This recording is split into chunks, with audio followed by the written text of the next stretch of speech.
T'es-tu déjà réveillé en pleine nuit, le cœur battant, avec cette sensation étrange que ta vie n'est pas vraiment la tienne? Comme si tu étais un acteur qui aurait oublié qu'il joue un rôle? Comme si, pendant quelques secondes de lucidité terrifiante, tu voyais à travers le voile de tout ce que tu appelles réalité, ce moment, ce vertige silencieux. C'est peu être la chose la plus vraie que tu aies jamais ressentie. Et si je te disais que tout ce que tu appelles vie n'est qu'une illusion de ton ego, et si ce que tu considères comme libre arbitre n'était que l'écho de quelque chose de plus profond, de plus ancien, de plus vaste vivant à travers toi, et si, au final, ce n'était pas toi qui vivais, mais la vie elle-même qui s'expérimente dans sa forme la plus humaine, arrête-toi, respire, écoute ce silence entre ces mots, parce que ce que tu vas découvrir dans les prochaines minutes va te changer, pas d'une manière superficielle, pas comme ces vidéos de motivation qui te font te sentir bien pendant quelques heures. Non, ce que tu vas entendre va fissurer quelque chose de fondamental dans ta façon de voir le monde. Et une fois fissuré, ça ne pourra plus jamais être exactement pareil. Carl Jung, psychiatre, explorateur des abîmes, cartographe de l'âme humaine, a passé plus de 50 ans à plonger dans les profondeurs les plus sombres et les plus lumineuses de la psyché. Et il a découvert quelque chose qui, même aujourd'hui, la plupart des gens ne sont pas prêts à entendre. Il a dit « Celui qui regarde vers l'extérieur rêve, celui qui regarde vers l'intérieur s'éveille. » Touché. Mais laisse-moi te poser une question plus brutale. Qui parmi nous a vraiment le courage de regarder à l'intérieur et de s'éveiller? Qui ose vraiment affronter ce miroir obscur de l'âme où toutes nos illusions, tous nos mensonges, toutes nos peurs les plus profondes attendent, patientes, dans le noir? La plupart d'entre nous passent toute une vie à fuir ce miroir. Nous nous occupons, nous nous divertissons, nous construisons des carrières, des relations, des identités entières, tout pour éviter ce moment où nous devons nous regarder vraiment, sans filtre, sans excuse, sans échappatoire. Mais toi qui es ici, en ce moment, à écouter ces mots, quelque chose en toi a déjà commencé à s'éveiller, n'est-ce pas? Sinon, tu serais parti depuis longtemps. Chapitre 1. Le miroir brisé de l'identité. Imagine pour un instant que tout ce que tu vis, tes amours les plus intenses, tes pertes les plus dévastatrices, tes obsessions qui te tiennent éveillé la nuit, tes échecs qui te hantent des années après, n'est pas quelque chose qui t'arrive, c'est quelque chose qui se produit à travers toi. Laisse cette idée pénétrer lentement. Ne la rejette pas immédiatement. Tu n'es pas le protagoniste de ta vie. Tu es le miroir, un miroir dans lequel la conscience elle-même tente de se reconnaître, comme quelqu'un qui se réveille dans une pièce complètement noire, tâtonnant contre les murs de l'âme, cherchant désespérément un interrupteur qui n'existe, peut, être pas. Je sais ce que tu penses, mais je prends des décisions, je choisis, j'agis. Comment pourrais-je ne pas être le protagoniste? Et c'est exactement l'illusion dont Jung parlait. Nous avons tous, à un moment de notre vie, senti que quelque chose ne collait pas, un vide étrange, une fatigue existentielle qui ne se résout pas avec le sommeil, une sensation d'étrangeté face à notre propre existence, comme si nous regardions notre vie de l'extérieur. Tu l'as déjà ressenti, n'est-ce pas? Peut-être que c'était un mardi après-midi ordinaire. Tu faisais quelque chose de complètement banal, conduire ta voiture, préparer ton café, regarder par la fenêtre et soudain, cette pensée t'a frappé comme un coup de poing invisible. Qu'est-ce que je fais ici? Comment en suis-je arrivé à cette vie? Est-ce vraiment moi? Ce moment de désorientation n'est pas un bug, c'est une fenêtre à travers laquelle tu peux entrevoir quelque chose que tu as oublié depuis très longtemps, ou peut être que tu ne l'as jamais su, peut être que personne ne te l'a jamais dit. Tu interprètes un rôle que tu n'as pas écrit. Tu suis un script que tu ne comprends pas. Tu répètes des dialogues que tu n'as jamais choisis. Et le plus terrifiant, tu le fais depuis tellement longtemps que tu as fini par croire que ce rôle, c'était toi. Ce n'est pas un hasard. Ce n'est pas une anomalie psychologique. Ce n'est pas quelque chose qui ne t'arrive qu'à toi. Jung a passé une grande partie de sa vie immergé dans les profondeurs de la psyché humaine. Il a étudié des milliers de rêves. Il a écouté des milliers de confessions. Il a cartographié les territoires les plus sombres de l'inconscient. Et il a découvert quelque chose de si terrifiant et, en même temps, de si profondément libérateur que ça a bouleversé toute la psychologie moderne. Prêt? Ce n'est pas toi qui vis ta vie, c'est la vie qui te vit. Et ce que tu appelles « moi », cette voix dans ta tête, cette identité que tu défends si férocement, ce sentiment d'être quelqu'un de séparé et d'unique, n'est que la surface d'un océan infiniment plus profond. Pense à un iceberg. La partie visible au-dessus de l'eau représente, peut, être 10% de sa masse totale. Le reste, caché sous la surface, invisible.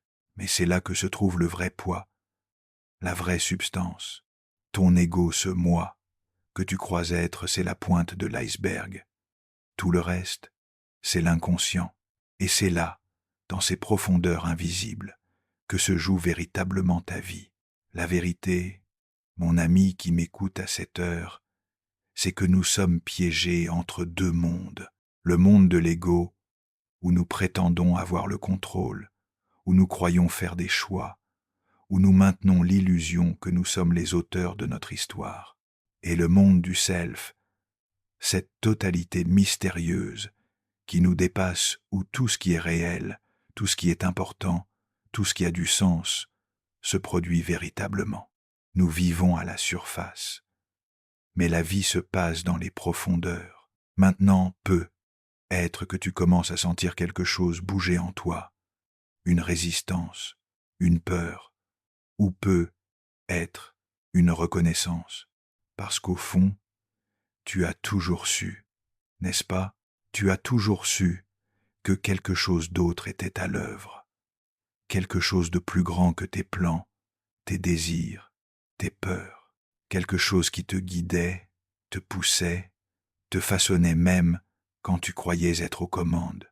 Ce que je m'apprête à te révéler n'est pas une simple vidéo, ce n'est pas du contenu, ce n'est pas de l'information, c'est une invitation, mais pas n'importe quelle invitation. C'est un appel silencieux, presque un murmure qui vient de l'intérieur. Un appel que tu entends peu être pour la première fois consciemment, mais qui t'a appelé toute ta vie. Nous allons ensemble franchir la frontière entre le connu et l'indicible, entre la sécurité de tes illusions et la liberté terrifiante de la vérité. Nous allons explorer la tension entre le conscient et l'inconscient, entre le personnage que tu interprètes et l'âme que tu as oubliée. Mais je dois te prévenir, ce voyage n'est pas pour tout le monde. Certaines personnes préfèrent rester endormies. Et ce n'est pas un jugement, c'est simplement un fait. Le sommeil est confortable, les illusions sont rassurantes, les mensonges que nous nous racontons à nous-mêmes sont doux comme une berceuse. L'éveil est brutal, l'éveil déchire, l'éveil détruit tout ce que tu croyais savoir. Alors avant de continuer, pose-toi cette question. Es-tu vraiment prêt? Es-tu prêt à voir ta vie comme jamais auparavant? Es-tu prêt à découvrir que tout ce que tu pensais être pourrait être une construction? Es-tu prêt à affronter le vide, l'incertitude, le chaos qui vient quand les certitudes s'effondrent? Si oui, si vraiment tu es prêt, alors reste avec moi, parce qu'après ce que tu vas entendre, tu ne pourras plus jamais voir ta vie de la même manière. et il n'y a pas de retour en arrière possible. Le seuil est devant toi. Le franchir ou non, c'est le seul vrai choix que tu aies jamais eu. Chapitre 2. Le moment où le monde s'arrête, tu connais ce moment où tout s'arrête, où le bruit du monde s'évanouit, où tu te retrouves seul avec toi-même, et soudain, une question monte du plus profond de ton être. Comment suis-je arrivé ici? Être que c'était sur une route déserte, tard dans la nuit, les phares de ta voiture perçant l'obscurité. Être que c'était après une rupture qui t'a brisé en 1000 morceaux. Être que c'était face au miroir de ta salle de bain, à 3 heures du matin, quand personne ne te regarde et que tu ne peux plus te mentir à toi-même. Être que c'était aujourd'hui, cet instant, apparemment banal, contient l'une des vérités les plus profondes de l'existence.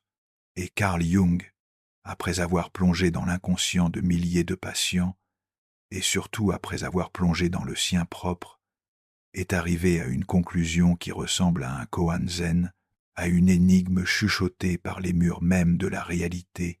Ce n'est pas toi qui vis la vie, c'est la vie qui te vit. Laisse ces mots résonner. Ne les intellectualise pas immédiatement, sens-les. Cette idée peut sembler être de la poésie ésotérique.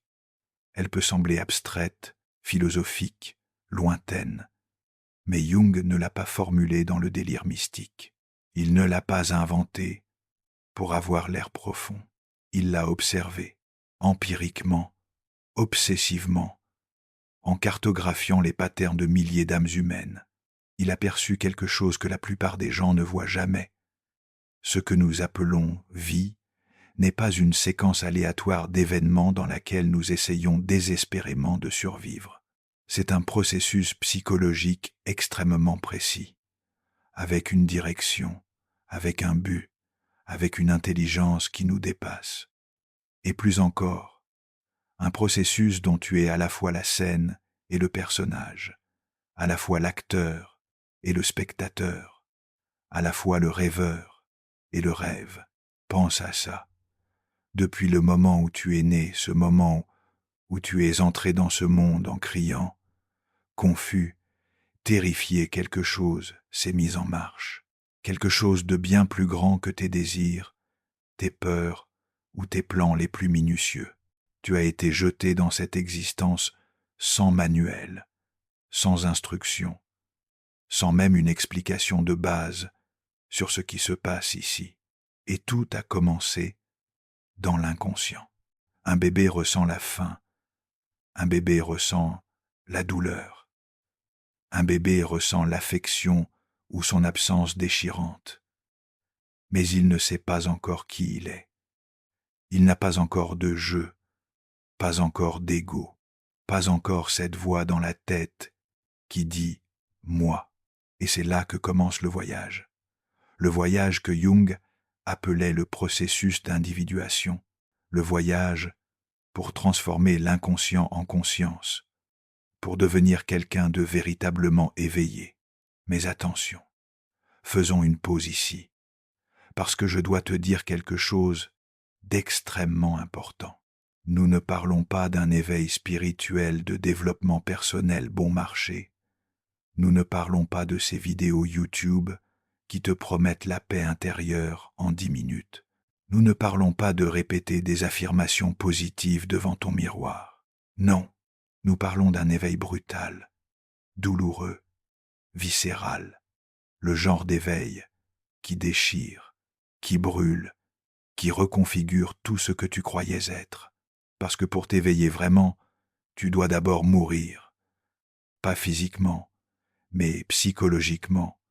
Toutes tes certitudes, toutes tes défenses, toute ton identité soigneusement construite, tout doit brûler. Et c'est terrifiant. C'est pourquoi la plupart des gens ne s'éveillent jamais vraiment. Ils préfèrent le sommeil confortable de l'illusion. Mais toi, si tu es encore ici, c'est que quelque chose en toi est prêt pour ce feu. Alors continuons. Pense à tes douleurs les plus profondes, pas les petits inconvénients du quotidien, les vraies douleurs, celles qui te réveillent la nuit, celles qui te suivent depuis des années, ce rejet que tu n'as jamais surmonté, cette humiliation cachée au fond de ton enfance, cette anxiété silencieuse qui t'accompagne même les bons jours, comme une ombre que tu ne peux pas secouer. Tu crois que ce sont des problèmes, des dysfonctionnements, des choses que tu devrais réparer? Non, ce sont des messages. Chaque blessure est une lettre de l'inconscient. Chaque symptôme est un cri étouffé qui demande désespérément à être entendu. Chaque douleur est un professeur qui essaie de t'apprendre quelque chose d'essentiel sur qui tu es vraiment. Mais nous n'écoutons pas. Nous fuyons, nous nous divertissons, nous nous anesthésions, nous faisons tout pour éviter d'écouter ce que l'inconscient essaie de nous dire. Et Jung nous a laissé cette phrase, cette vérité qui devrait être gravée dans le marbre. Tant que vous ne rendrez pas conscient l'inconscient, il dirigera votre vie et vous l'appellerez destin. Lis ça encore une fois, lentement, tant que tu ne rendras pas conscient l'inconscient, il dirigera ta vie et tu l'appelleras destin. Pense à toutes les fois où tu as dit « c'est comme ça, c'est mon destin » ou « je n'ai pas eu de chance » ou « pourquoi est-ce que ça m'arrive toujours à moi ?» Et si ce n'était pas le destin? Et si ce n'était pas la malchance? Et si c'était simplement ton inconscient qui répète inlassablement le même pattern, encore et encore, jusqu'à ce que tu le vois enfin? Crois-tu avoir choisi tes partenaires amoureux? Peu. Être que tu penses que oui. Peu. Être que tu te dis « j'ai choisi cette personne parce qu'elle était belle, intelligente, drôle. » Mais, et si tu ne faisais que répéter un pattern inconscient? Un pattern d'abandon que tu as appris quand tu avais 5 ans et que ta mère était trop occupée pour te voir? Un pattern de rejet que tu as intégré quand ton père te disait que tu n'étais jamais assez bon? Tu ne choisis pas tes partenaires. Ton inconscient les choisit pour toi. Il choisit exactement les personnes qui vont te blesser de la manière dont tu as besoin d'être blessé pour enfin voir le pattern, pour enfin le rendre conscient, pour enfin en guérir. Crois-tu que ta procrastination est de la paresse? Non, c'est la peur de l'échec. Une peur générée par un perfectionnisme inconscient que tu as hérité d'un parent trop critique. Un parent qui ne t'a jamais dit que tu étais assez bien tel que tu étais. Alors maintenant, adulte, tu sabotes tout avant même de commencer. Parce que si tu ne commences pas, tu ne peux pas échouer. Et si tu n'échoues pas, tu n'as pas à affronter cette voix dans ta tête qui te dit que tu n'es pas assez. Rien en toi n'est accidentel. Rien dans ta vie n'est aléatoire. Tout, absolument tout pointe vers une seule chose, la conscience qui tente désespérément de naître. Et le plus perturbant, le plus bouleversant, le plus étrangement libérateur, cette conscience qui essaie de naître, elle ne vient pas vers toi de l'extérieur, elle est toi, ou plutôt, c'est à travers toi qu'elle tente d'émerger dans ce monde.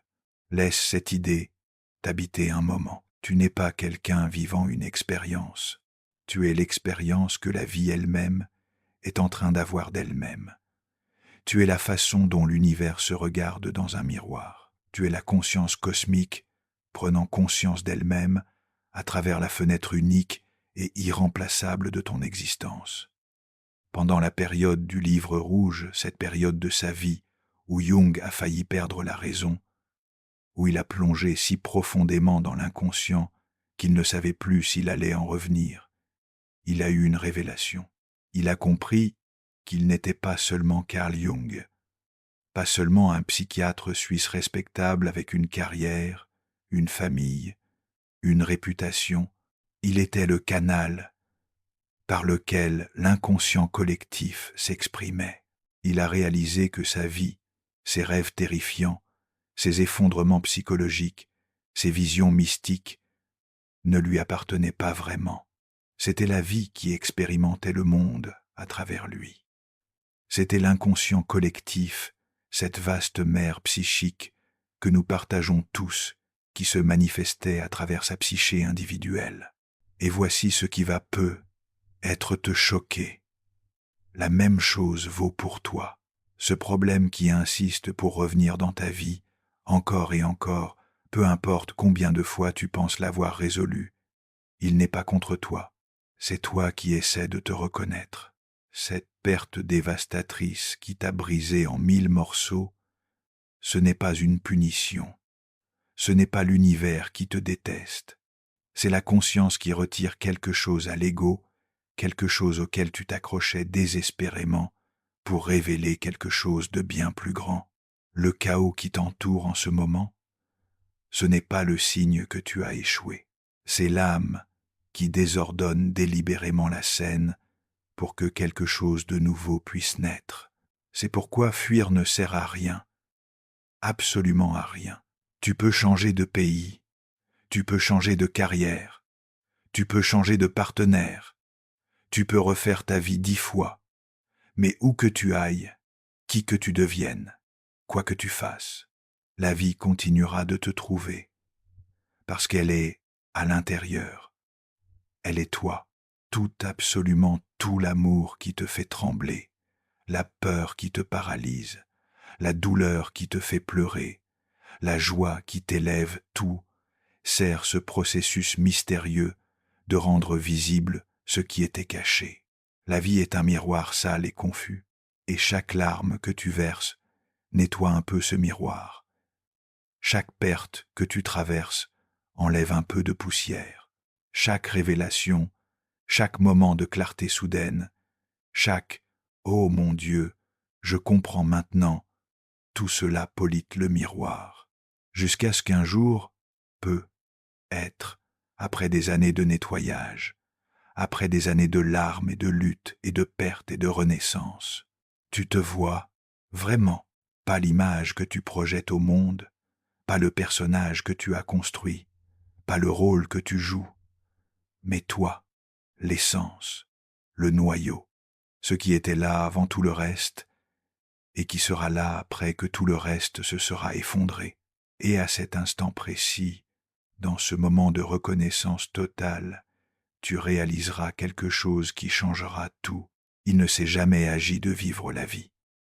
Il s'est toujours agi de permettre à la vie de te vivre, complètement, douloureusement, magnifiquement. Avant de continuer, laisse-moi te demander quelque chose. Si ce que tu viens d'entendre a touché quelque chose en toi, même si c'est inconfortable, même si c'est troublant, laisse un like sur cette vidéo. Pas pour moi, pas pour l'algorithme, mais comme un signal à toi-même. Un signal que tu es prêt à entendre plus, que tu es prêt à plonger plus profond. Et si tu n'as pas encore souscrit à cette chaîne, fais-le maintenant. Parce que ce que nous explorons ici n'est pas du contenu ordinaire. Ce sont des conversations que presque personne n'ose avoir, des vérités que presque personne n'ose regarder en face. Mais toi tu es différent. Sinon, tu ne serais pas arrivé jusqu'ici. Alors reste, plonge plus profond avec nous. Chapitre 3. La guerre silencieuse qui fait rage en toi. Maintenant, parlons de quelque chose que tu ressens peu, être en ce moment même, une tension, un conflit, une guerre. Il y a une guerre qui fait rage à l'intérieur de toi. En ce moment précis, elle n'est pas bruyante. Elle n'a pas de bombe ni d'explosion. Il n'y a pas de champ de bataille visible. Mais elle est là, constante, implacable, déchirante. C'est une guerre silencieuse entre qui tu crois être et qui tu es vraiment. Carl Jung appelait cela la tension entre l'ego et le self. Et comprendre cette guerre, vraiment la comprendre, c'est peu, être la clé la plus importante pour comprendre ta vie entière. Alors écoute attentivement, l'ego, c'est ton masque, c'est ton nom, c'est ta profession, c'est ton histoire que tu racontes au dîner. C'est le « je » que tu présentes au monde, celui qui dit « je veux, je sais, je suis comme ça ».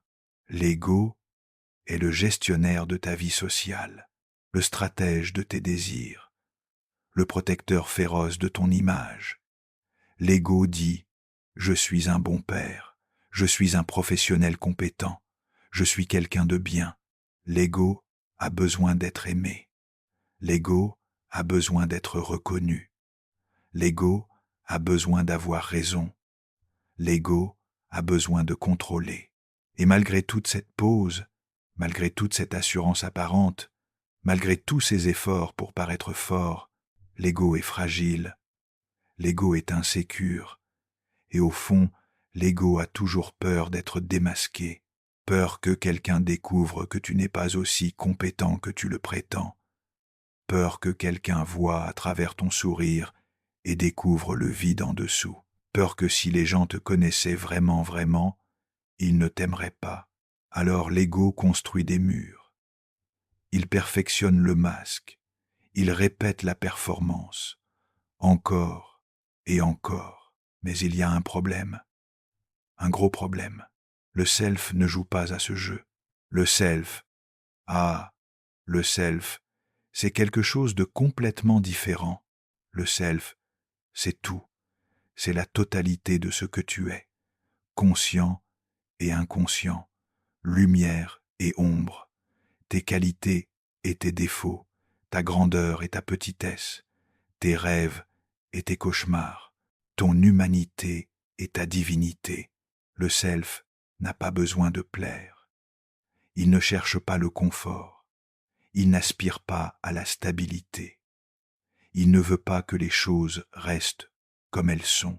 Le self veut la vérité. Et il est prêt à détruire tout ce qui est mensonge pour qu'elle émerge. Le self veut que tu deviennes entier, même si ça te brise d'abord. Le self veut que tu intègres ton ombre, même si c'est terrifiant. Le self veut que tu affrontes tout ce que tu as réprimé, tout ce que tu as nié, tout ce que tu as jeté dans les profondeurs sombres de ton inconscient. Et quand le self commence à pousser, quand il commence à dire assez, quand il commence à secouer les fondations de ta vie soigneusement construite, c'est là que la guerre commence vraiment, parce que l'ego veut que tout reste pareil. Il veut la sécurité, il veut la prévisibilité, il veut savoir qui tu es et ne jamais avoir à remettre ça en question. Mais le self veut l'expansion, le self veut la transformation, le self veut que tu brises le moule étroit dans lequel tu t'es enfermé. L'ego dit « Reste en sécurité, reste petit, ne prends pas de risques, protège-toi ». Le self dit « Deviens grand, deviens entier, deviens qui tu es vraiment, même si ça fait peur ». L'ego veut te protéger de la douleur. Le self sait que c'est dans la douleur que naît la conscience. Et c'est là que ça devient vraiment intéressant, vraiment troublant, vraiment révélateur. Parce que toutes ces fois où ta vie s'est effondrée, tu te souviens, cette fois où tout est sorti de ton contrôle, où tes plans soigneusement élaborés se sont désintégrés, où ta relation s'est terminée de manière dévastatrice, où tu as perdu ton travail, où ton identité s'est brisée en 1000 morceaux. Tu as pensé que c'était une catastrophe, n'est-ce pas? Tu as pensé que c'était l'univers contre toi. Tu as pensé « Pourquoi moi? Qu'est-ce que j'ai fait pour mériter ça ?» Mais ce n'était pas l'univers contre toi. C'était le self qui interrompait violemment l'agenda de l'ego.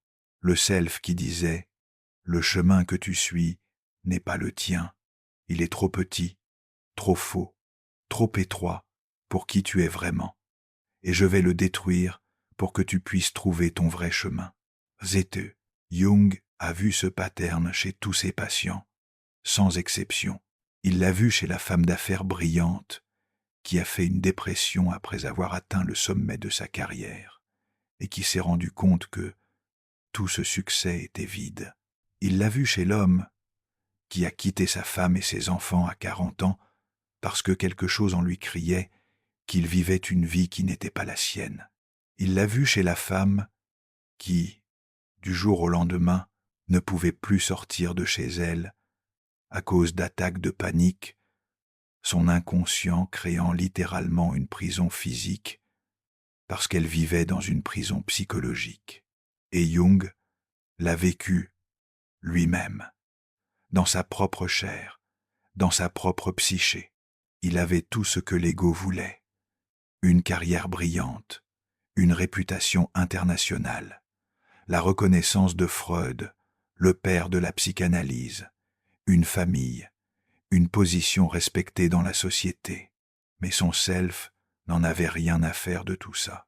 Son self le poussait vers quelque chose de bien plus dangereux, de bien plus profond, de bien plus vrai, vers les visions, vers les rêves terrifiants, vers l'inconscient collectif, vers l'alchimie et le mysticisme, vers tout ce que son ego, tout ce que sa formation scientifique, tout ce que sa réputation professionnelle disait qu'il devrait éviter.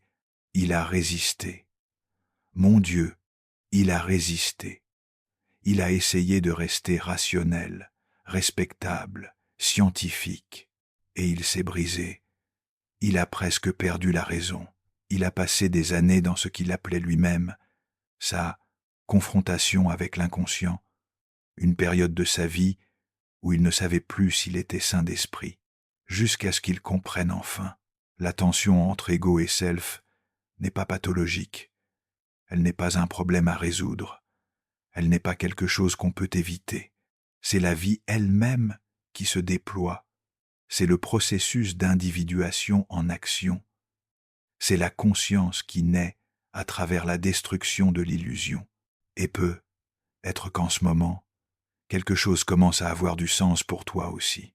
Peut être que cette crise que tu as traversée ou que tu traverses en ce moment n'était pas un échec.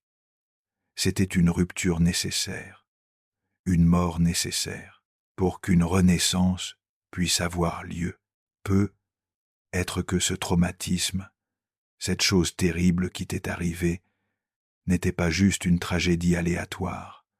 C'était la manière dont le self a forcé l'ego à écouter, à voir, à changer.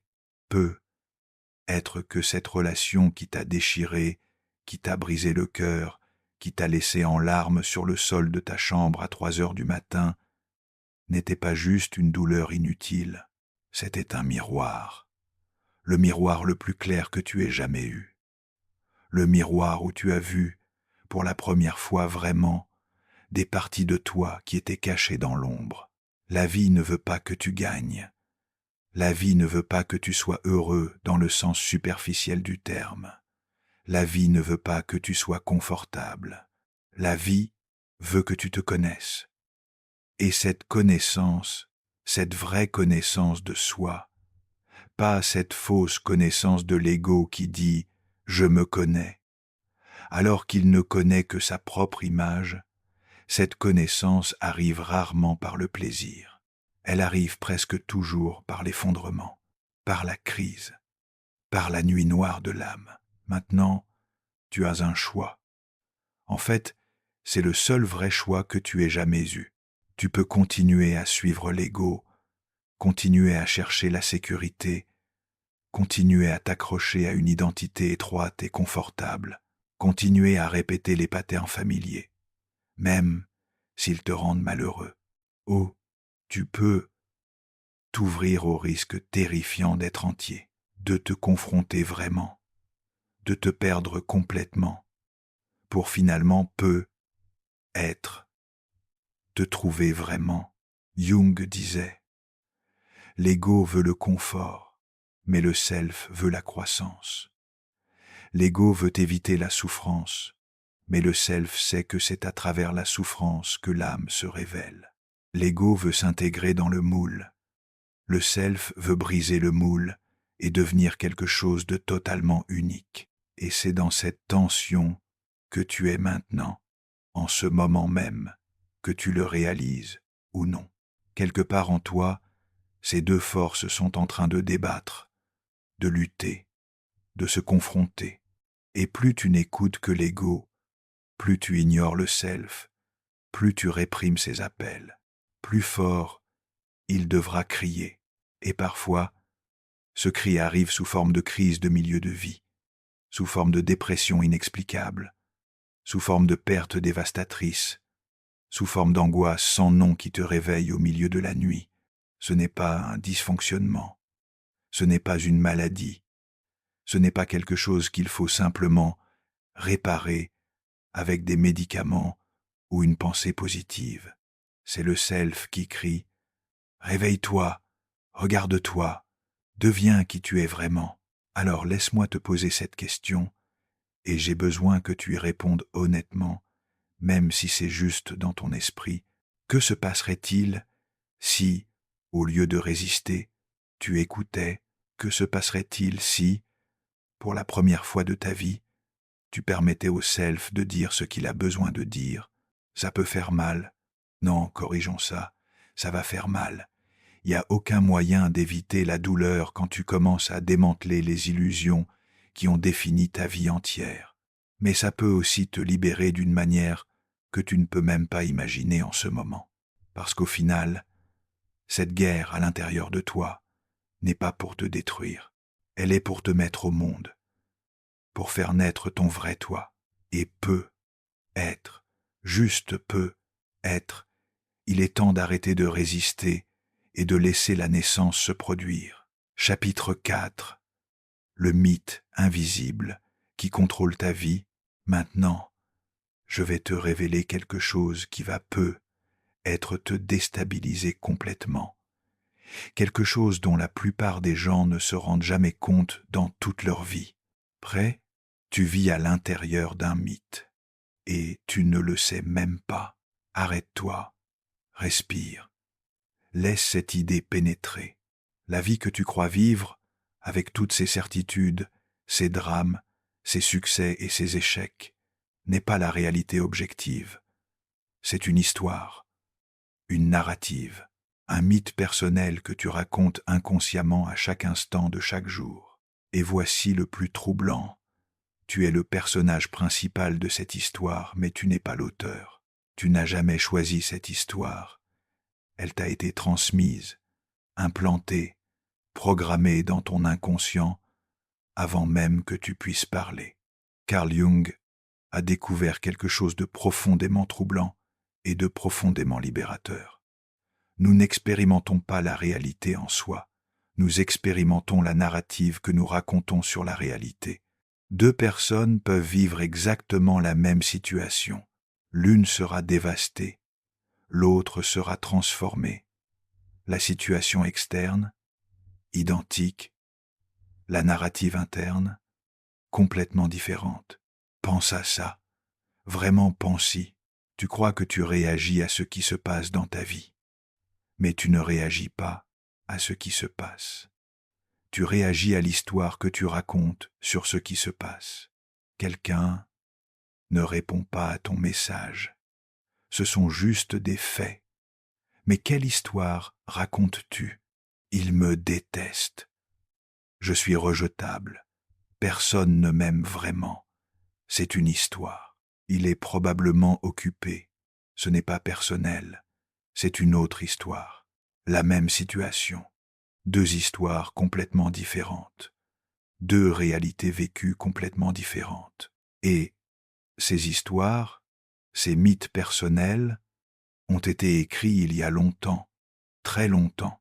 Cette histoire a commencé quand tu étais encore trop petit pour comprendre le monde.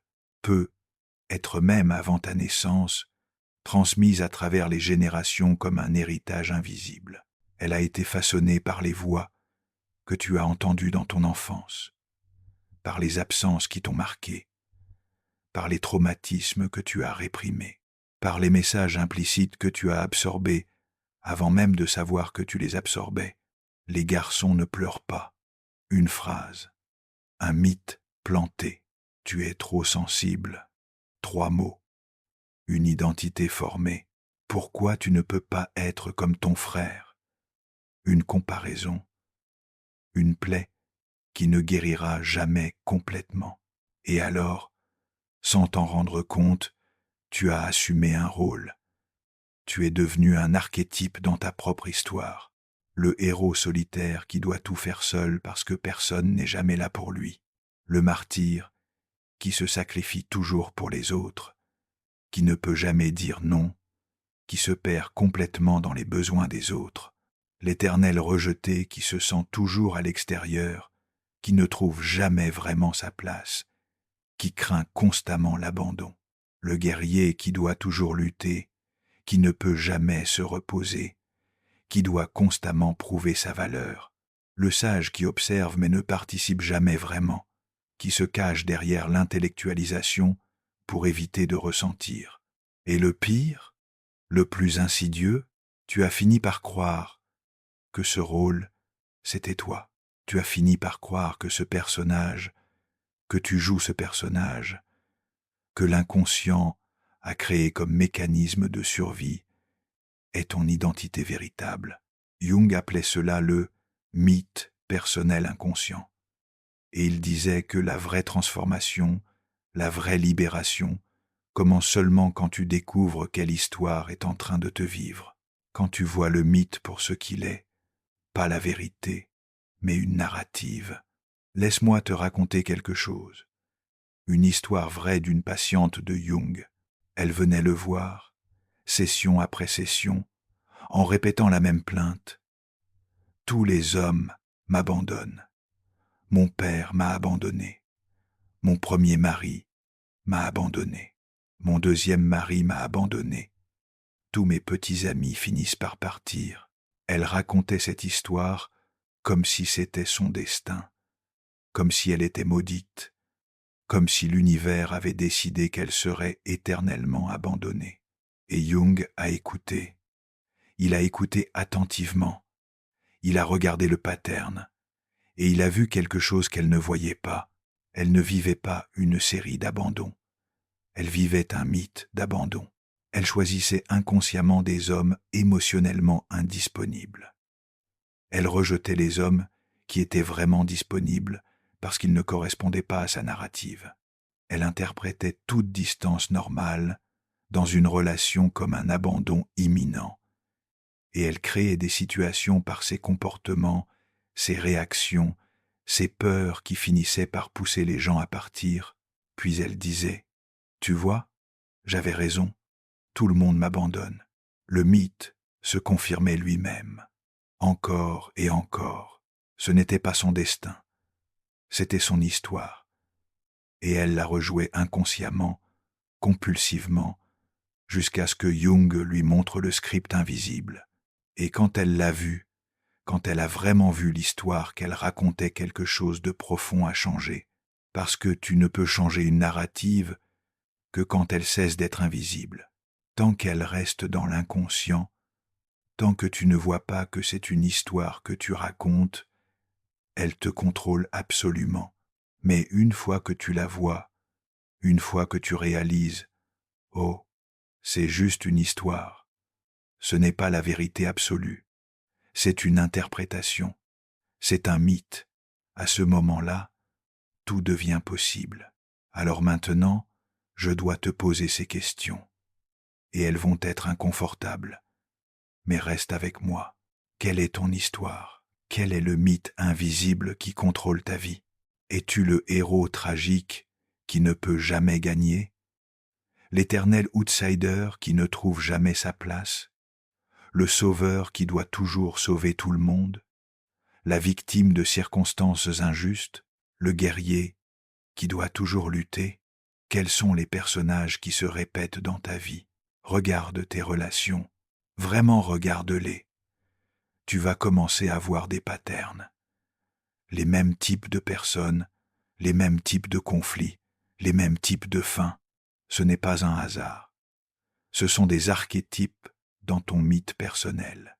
Quel chapitre revis-tu sans cesse, sans t'en rendre compte? La trahison, l'abandon, l'échec au moment crucial, l'amour qui se transforme en déception, le succès suivi de la chute, Ces chapitres se répètent parce qu'ils font partie du script inconscient. Mais voici quelque chose d'extrêmement important à comprendre. Quelque chose qui pourrait changer ta vie entière si tu le comprends vraiment. Tu ne peux pas vivre sans histoire. Même après avoir reconnu le mythe, même après avoir vu le script, tu ne peux pas simplement abandonner toute narrative et vivre dans un vide de signification. L'être humain est un créateur d'histoire. Nous avons besoin de sens. Nous avons besoin de narrative. C'est ainsi que nous comprenons notre vie. La différence, et c'est une différence énorme, c'est qu'à partir du moment où tu prends conscience du mythe, tu peux choisir. Tu peux choisir, continuer d'être un personnage inconscient ou devenir un auteur conscient. Jung le savait mieux que quiconque. Lui-même vivait à l'intérieur d'un mythe, le mythe de l'individuation, le mythe de l'explorateur des profondeurs psychiques, le mythe du pont entre la science et le sacré. Mais au lieu de le nier, au lieu de prétendre qu'il était au-dessus de tout ça, au lieu d'essayer d'être objectif, il a embrassé son mythe avec conscience.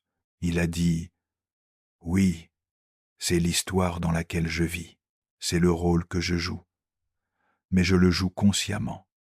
Je suis à la fois l'acteur et l'observateur de l'acteur. Et c'est précisément cela qui a donné un sens profond à son existence. Pas l'évitement du mythe, mais la participation consciente au mythe, parce que le sens de la vie ne se trouve pas en échappant à l'histoire.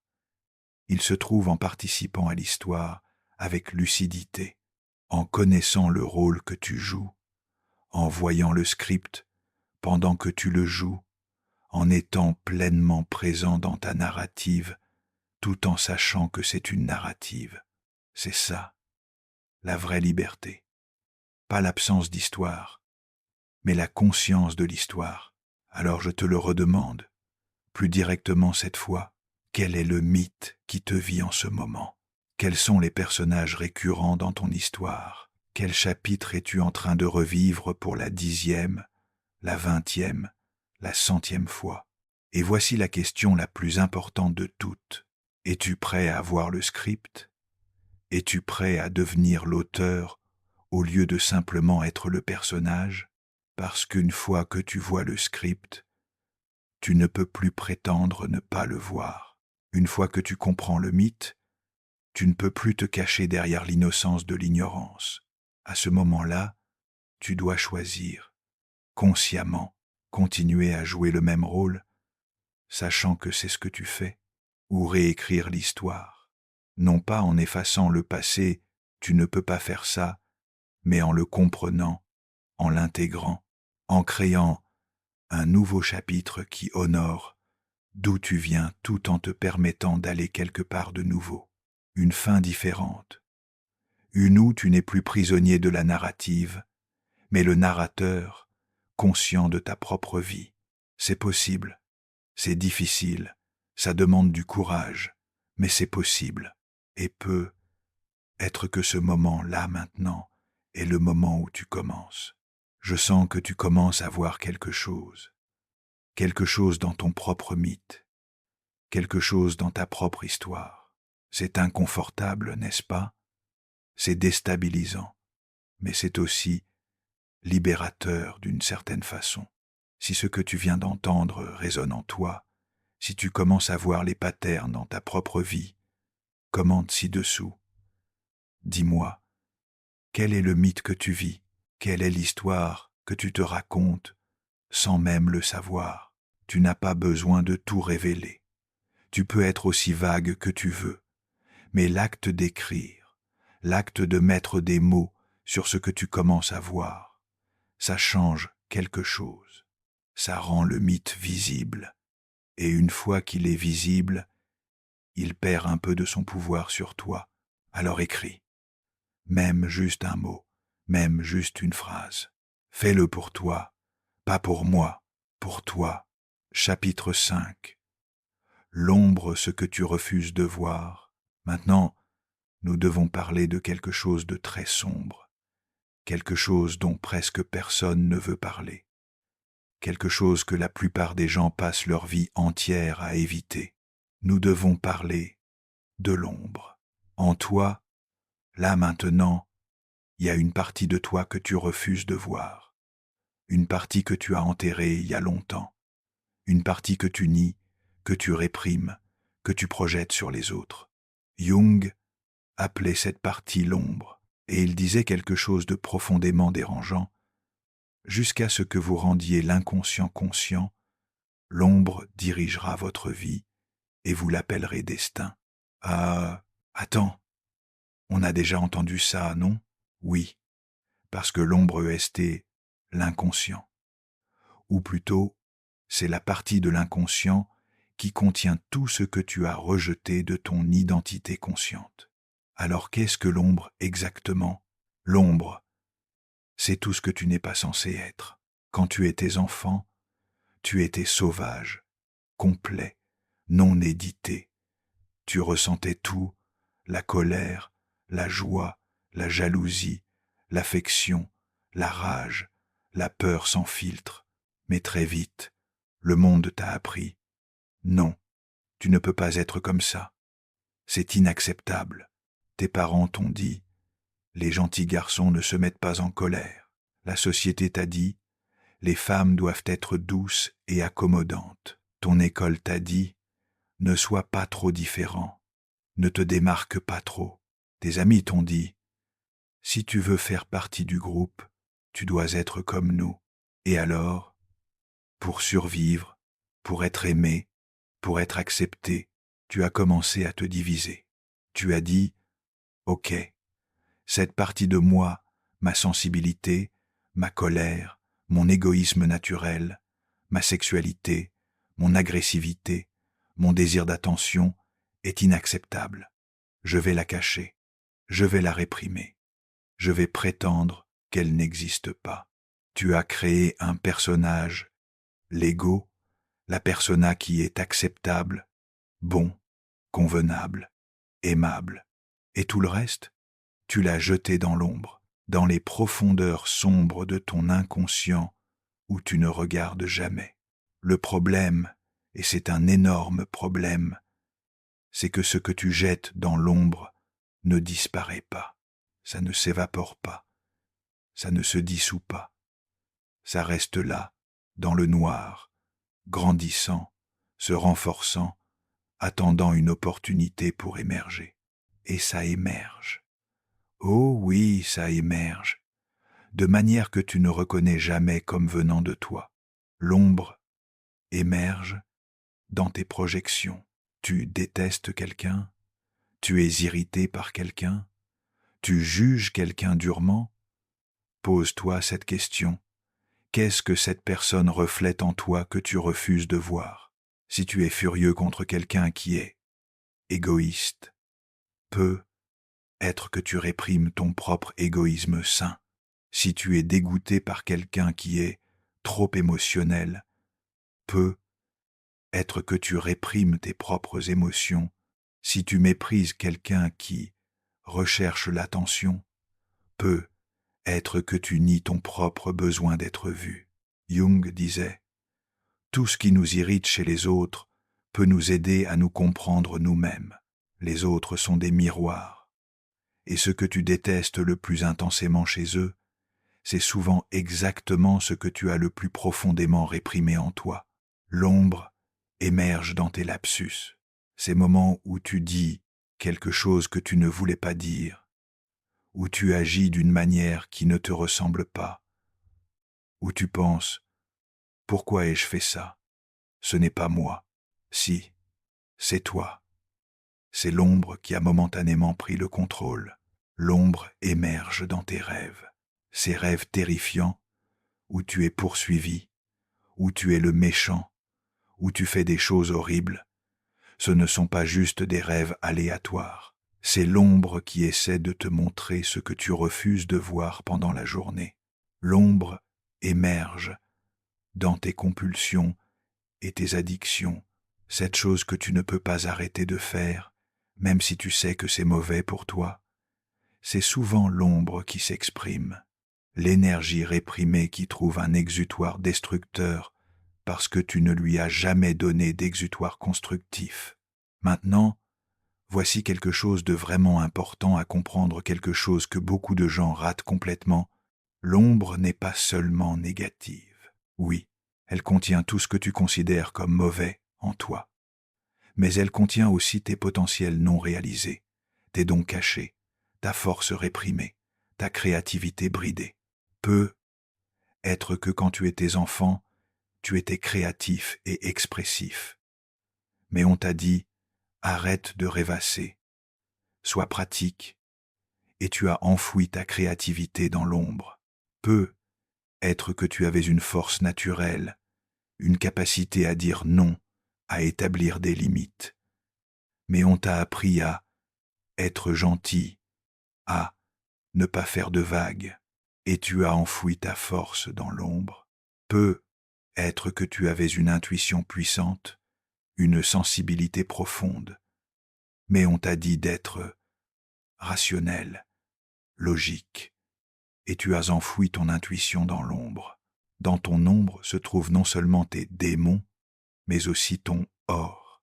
Jung parlait de l'or dans l'ombre, les qualités précieuses que tu as réprimées parce qu'elles n'étaient pas acceptables dans ton environnement. Et maintenant, en tant qu'adulte, tu te sens incomplet. Tu sens qu'il manque quelque chose. Tu cherches quelque chose que tu ne peux pas nommer. Et ce que tu cherches, c'est dans ton ombre. C'est les parties de toi que tu as perdues.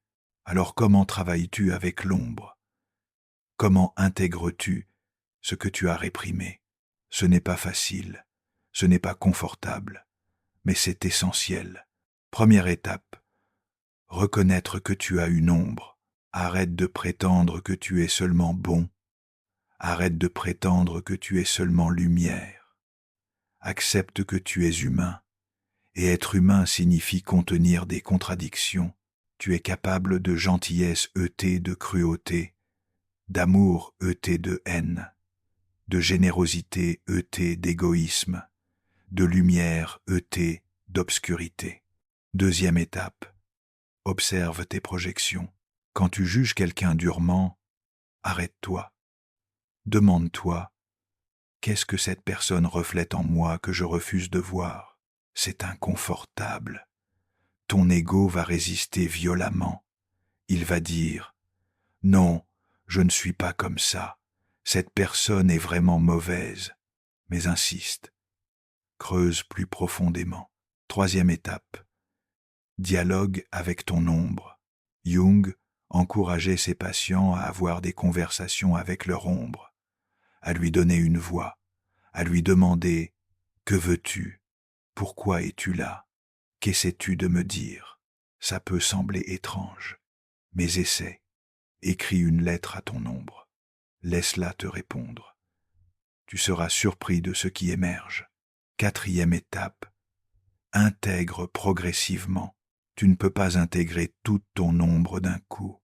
Ce serait trop. Mais tu peux commencer petit.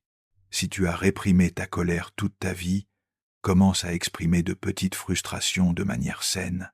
Si tu as réprimé ta créativité, donne-lui un petit exutoire. Dessine, écris, crée quelque chose, même si c'est mauvais. Si tu as réprimé ton besoin de limite, commence à dire non de temps en temps. Petit à petit, tu réintègres les parties perdues de toi-même. Et à mesure que tu le fais, quelque chose de magique se produit. Tu deviens plus entier, plus authentique, plus vivant. Tu n'as plus besoin de dépenser autant d'énergie à réprimer, à cacher, à prétendre. Cette énergie est libérée et tu peux l'utiliser pour vivre vraiment. Jung disait « Je préfère être entier que bon ». Pense à ça. C'est profond. Il ne disait pas « Je veux être mauvais ». Il disait « Je préfère être entier, reconnaissant et intégrant toutes les parties de moi, même les parties sombres, plutôt que de prétendre être seulement bon et de vivre une vie partielle et inauthentique. Parce que quand tu n'es que bon, Quand tu réprimes tout ce qui ne correspond pas à cette image, tu n'es pas toi. Tu es un fragment de toi, une version éditée, un mensonge soigneusement construit. Mais quand tu intègres ton ombre, quand tu acceptes toutes les parties de toi, tu deviens réel. Tu deviens toi, et c'est terrifiant. Mais c'est aussi la seule façon de vivre vraiment. Chapitre 6. L'appel à l'individuation, le voyage vers la totalité. Il y a quelque chose en toi qui a toujours été là, depuis le jour où tu es né. Avant même peut être un noyau, une essence, une braise silencieuse cachée sous toutes les couches que tu as accumulées au fil des années, cachée sous les masques que tu portes, sous les rôles que tu joues, sous toutes les choses que tu as dû devenir pour survivre dans ce monde.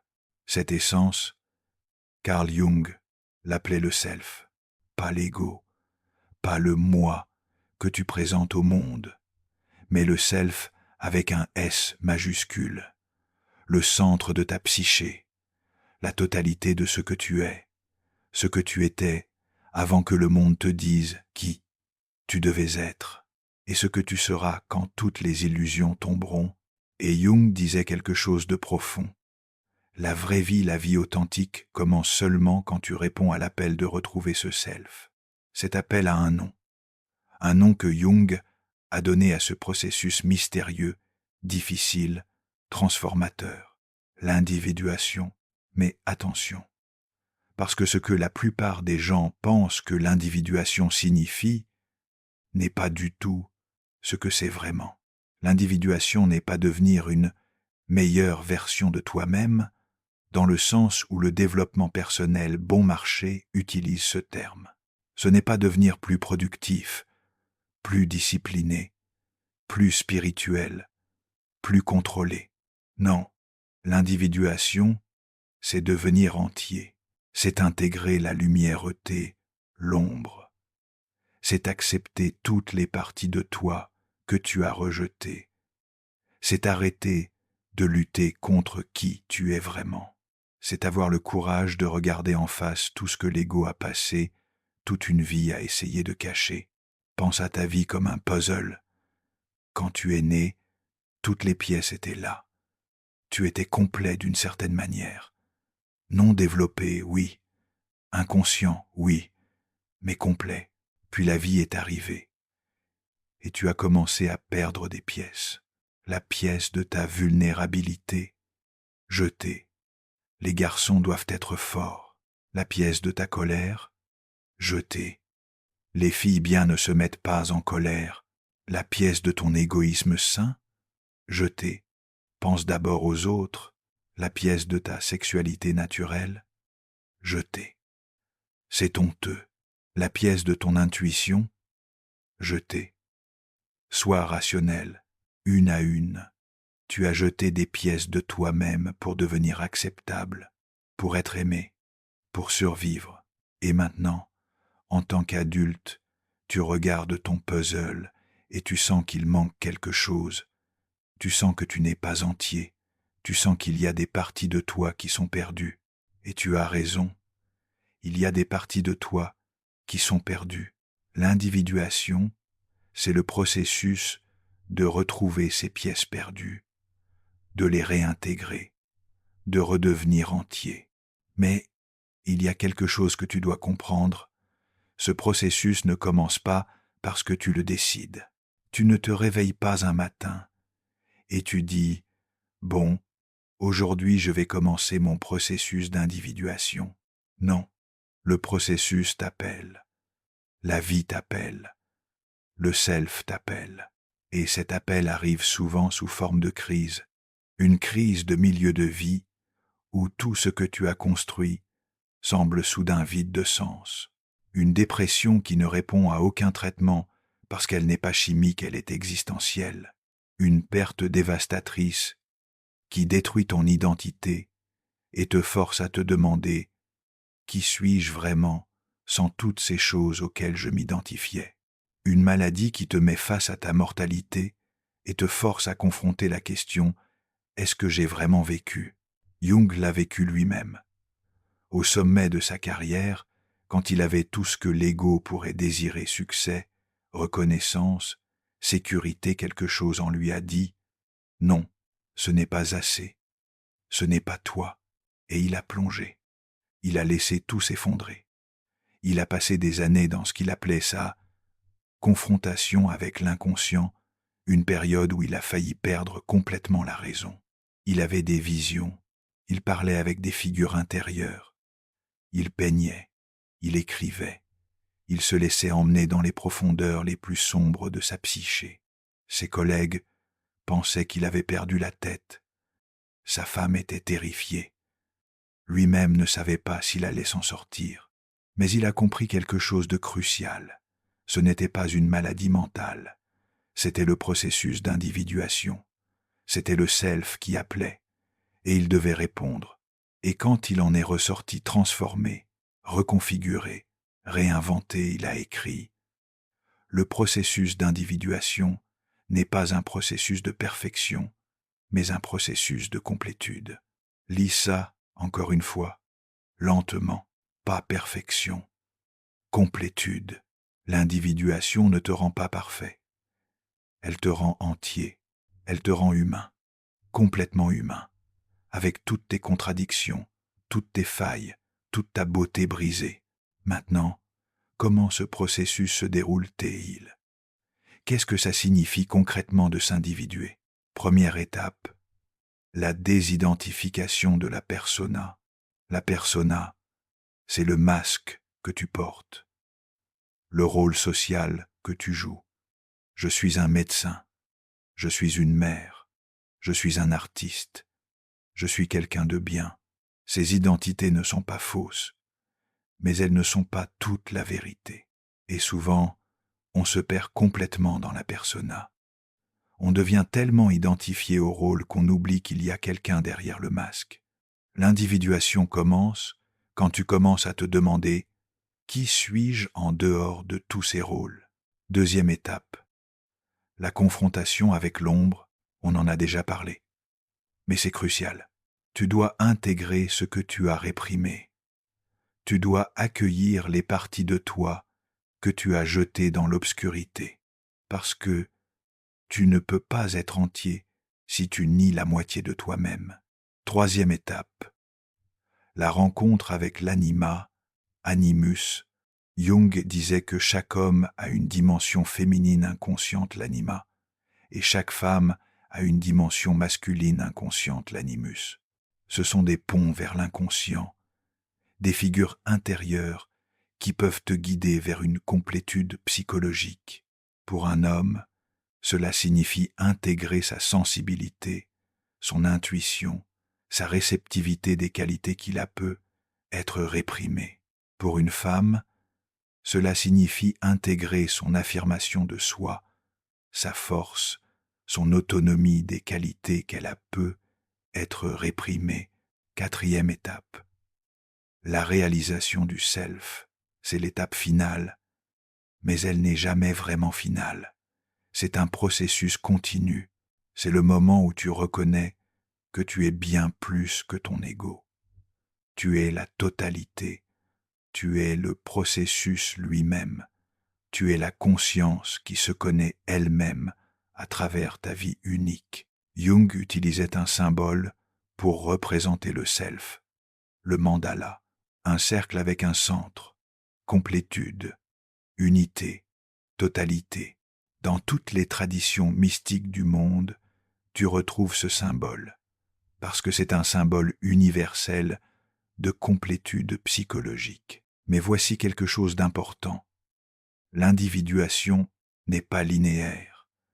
Ce n'est pas une progression simple de A à B à C, c'est une spirale.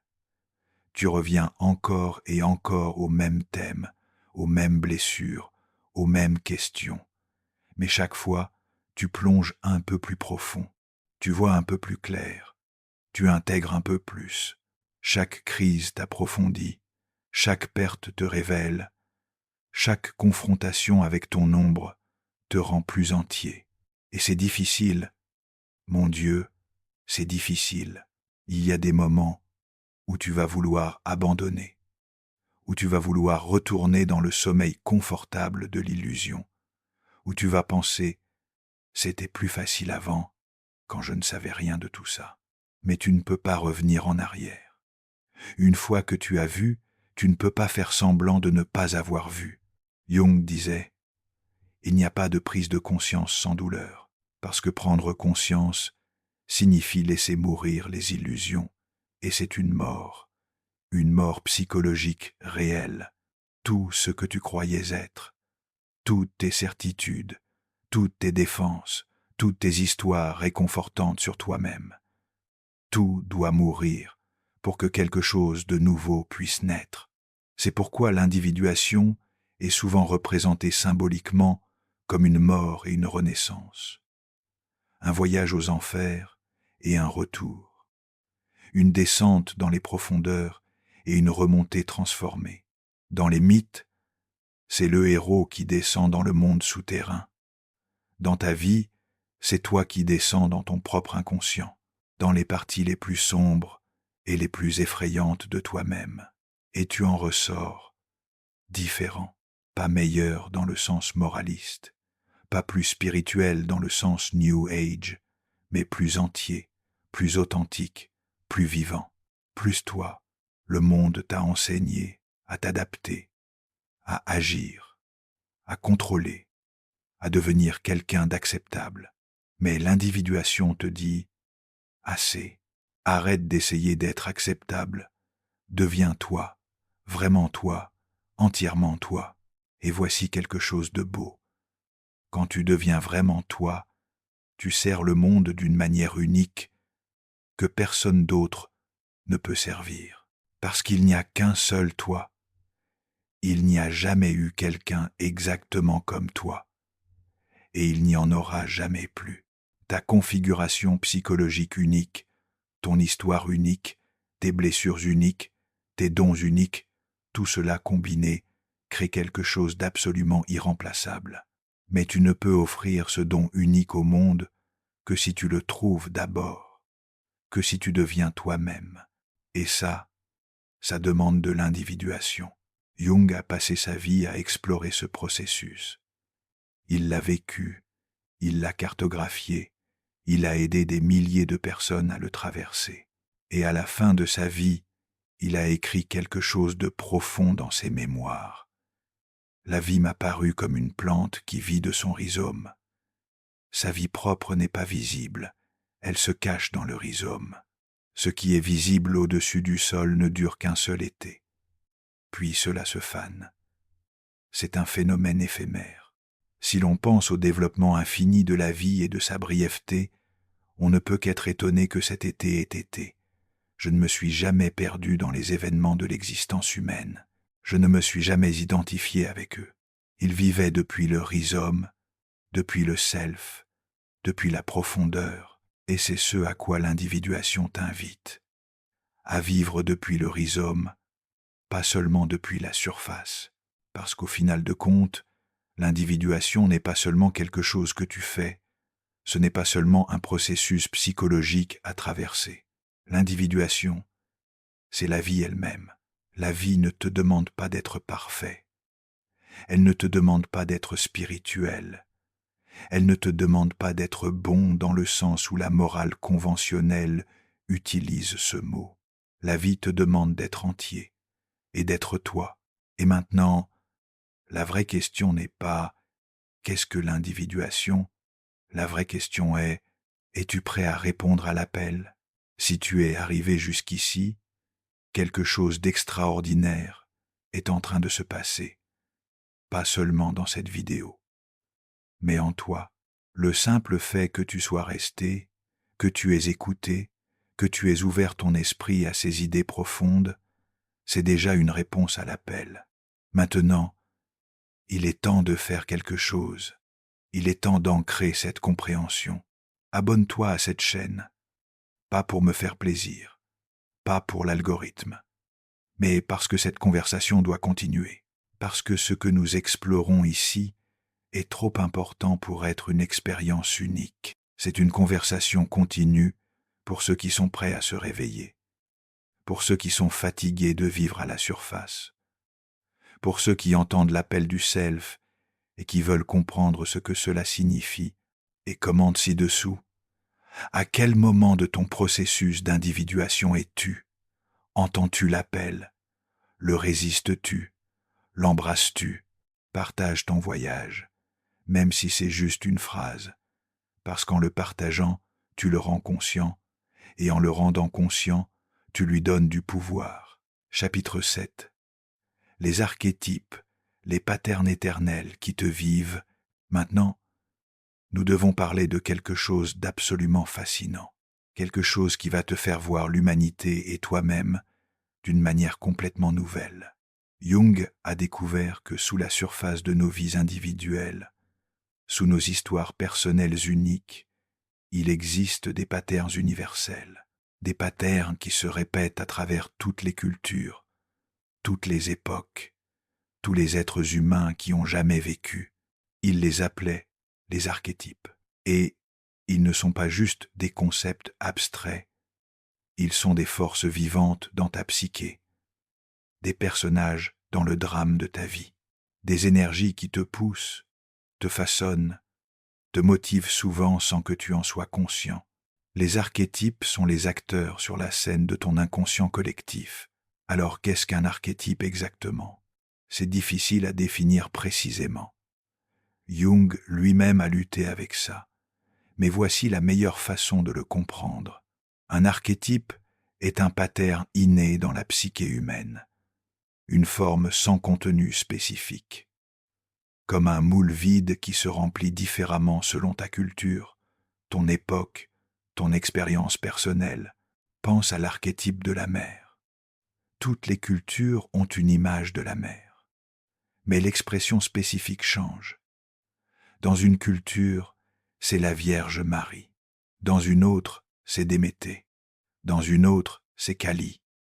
Mais le pattern sous-jace la mère qui nourrit, protège, donne la vie, est universel. Ou pense à l'archétype du héros. Tous les mythes ont un héros. Mais le héros peut être Gilgamesh, Hercule, Jésus, Bouddha, Luke Skywalker. Le pattern est le même. Le voyage, l'épreuve, la transformation, le retour. Ces patterns ne sont pas appris. Ils sont innés. Ils font partie de la structure de la psyché humaine. Jung les appelait l'inconscient collectif, cette couche de la psyché que nous partageons tous en tant qu'êtres humains. C'est pourquoi les mêmes thèmes, les mêmes symboles, les mêmes histoires apparaissent encore et encore à travers le monde, même dans des cultures qui n'ont jamais eu de contact. Le déluge, la Vierge, l'enfant divin, le sage, l'ombre, la mort et la renaissance. Ces patterns sont universels, parce qu'ils reflètent des vérités universelles sur l'expérience humaine. Maintenant, voici où ça devient vraiment intéressant pour ta vie. Les archétypes ne sont pas juste dans les mythes anciens, ils sont actifs en toi, en ce moment même. Tu ne vis pas juste ta vie personnelle, tu incarnes aussi des patterns archétypaux. Parfois, tu es le héros, partant en quête. Parfois, tu es l'orphelin, cherchant un foyer. Parfois, tu es le sage, cherchant la vérité. Parfois, tu es l'amoureux, perdant tes limites dans la fusion. Parfois, tu es le rebelle, défiant l'autorité. Parfois, tu es la victime, sentant que le monde est contre toi. Ces archétypes ne sont pas des rôles que tu choisis consciemment. Ce sont des énergies qui te saisissent. Et quand un archétype te saisit, quand tu es possédé par une énergie archétypale, tu n'es plus vraiment toi. Tu deviens l'expression de quelque chose de bien plus grand. As-tu déjà été amoureux?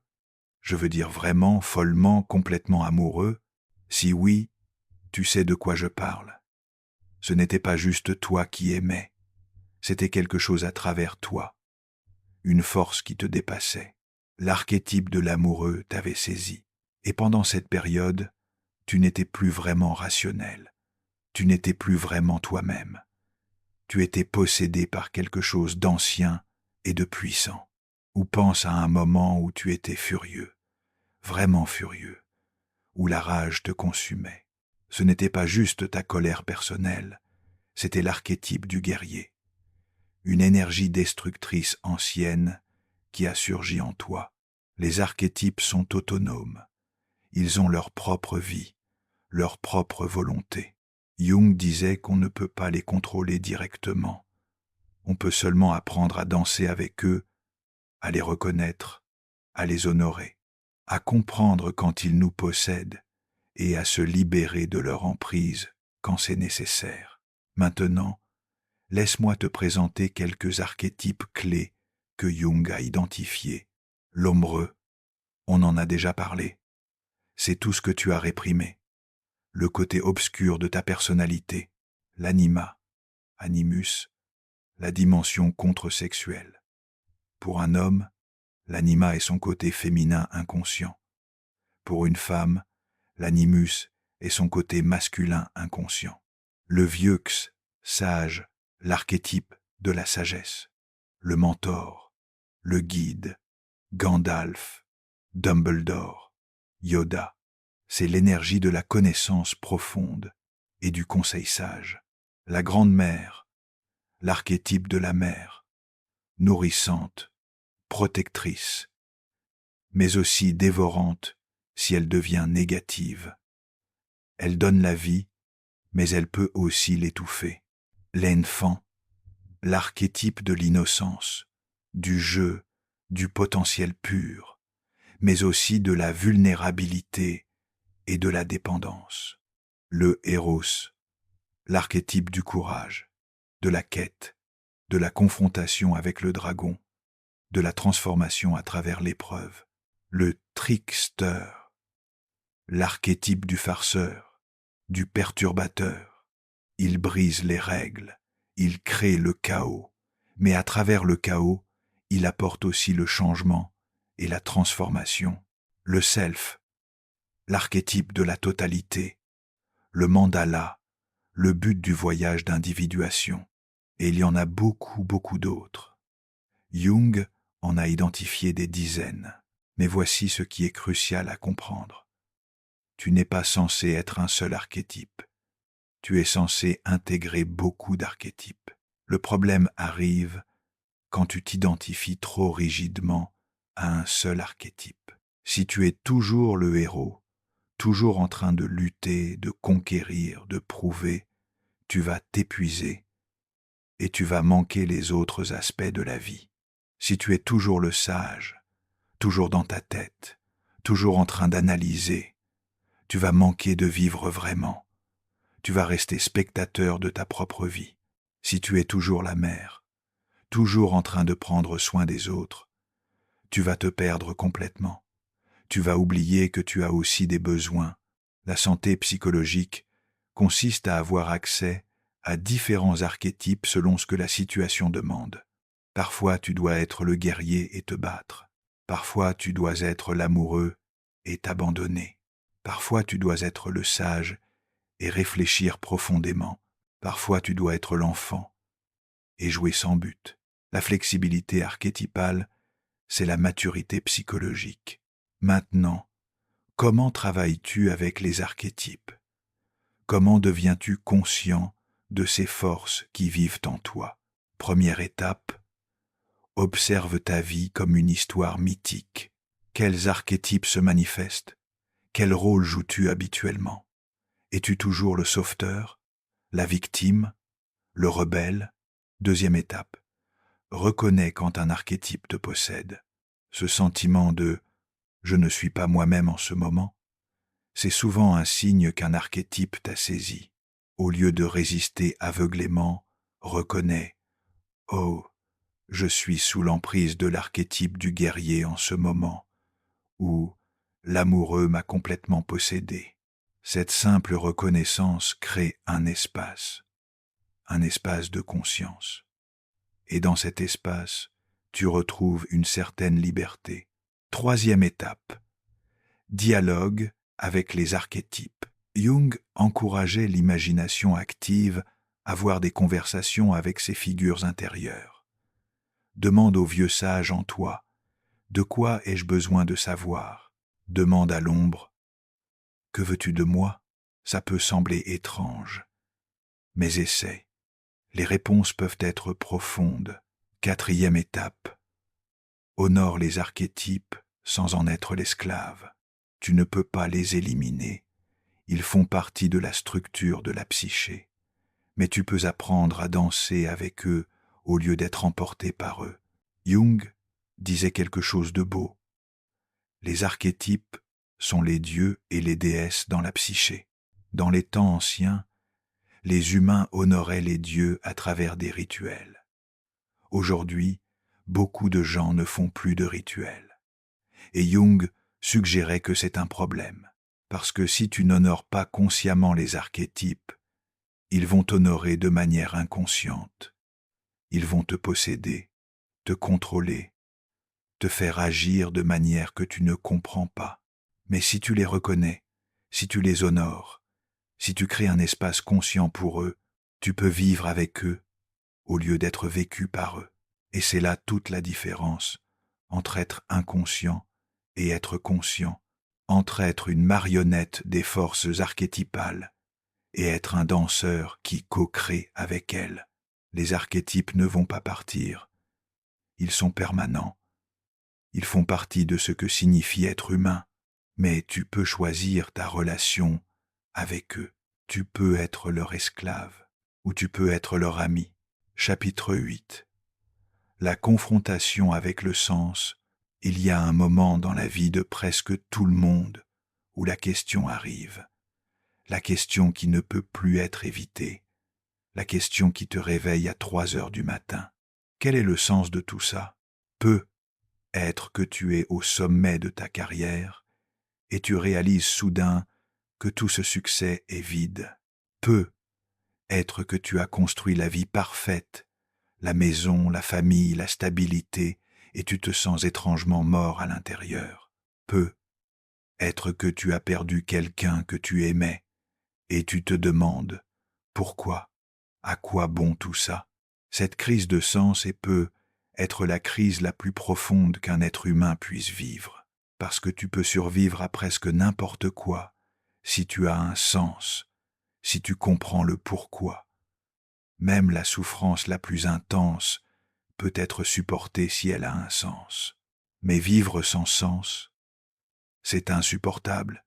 C'est l'enfer sur terre. Viktor Frankl, qui a survécu au camp de concentration nazi, a écrit « Celui qui a un pourquoi peut supporter presque n'importe quel comment », et Jung dirait la même chose. Pour lui, la recherche du sens n'est pas un luxe philosophique, c'est une nécessité psychologique absolue.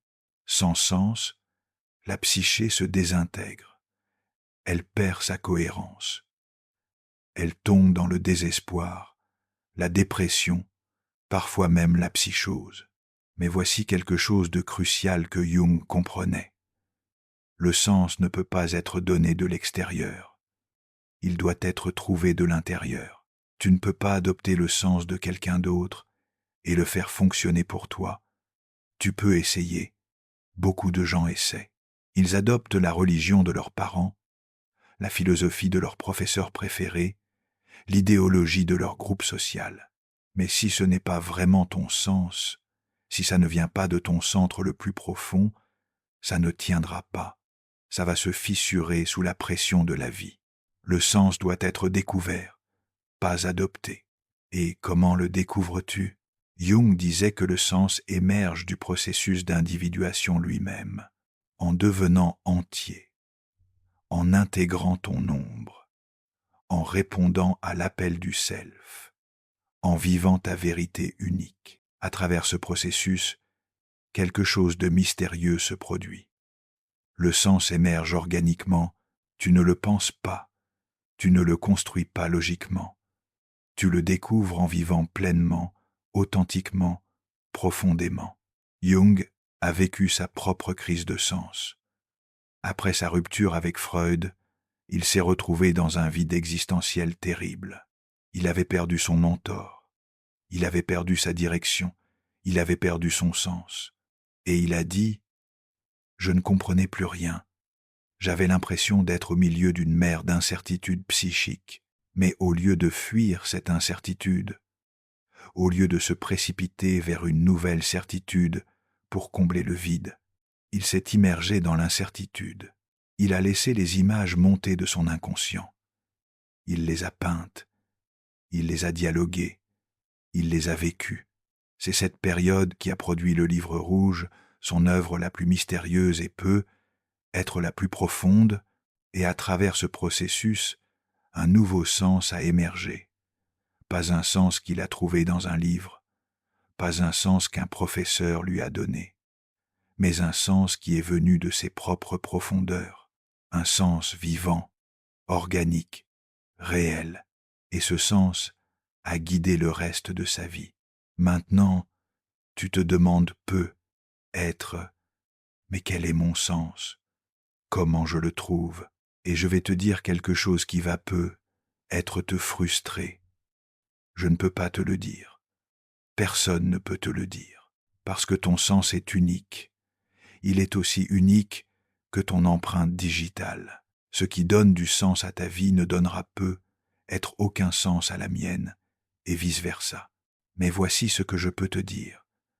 Voici les pistes que Jung a laissées.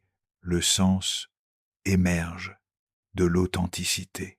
Quand tu vis vraiment, quand tu es vraiment toi, pas le personnage que tu joues, le sens commence à émerger naturellement. Le sens émerge de l'intégration. Quand tu intègres ton ombre, quand tu deviens entier, quand tu arrêtes de lutter contre toi-même, le sens devient plus clair. Le sens émerge de la connexion avec quelque chose de plus grand que toi. Que tu appelles ça Dieu, l'univers, le self, la conscience, quand tu te sens connecté à quelque chose de transcendant, le sens apparaît. Le sens émerge du service. Quand tu utilises tes dons uniques pour servir le monde, d'une manière que toi seul peux servir, c'est là que le sens prend feu. Le sens émerge de l'acceptation de la souffrance, pas la recherche de la souffrance, mais l'acceptation que la souffrance fait partie de la vie. Et quand tu peux trouver du sens même dans ta souffrance, tout change. Jung disait, la confrontation avec le sens est la tâche centrale de la seconde moitié de la vie. Dans la première moitié de la vie, tu construis ton ego, tu crées une identité, tu établis ta place dans le monde.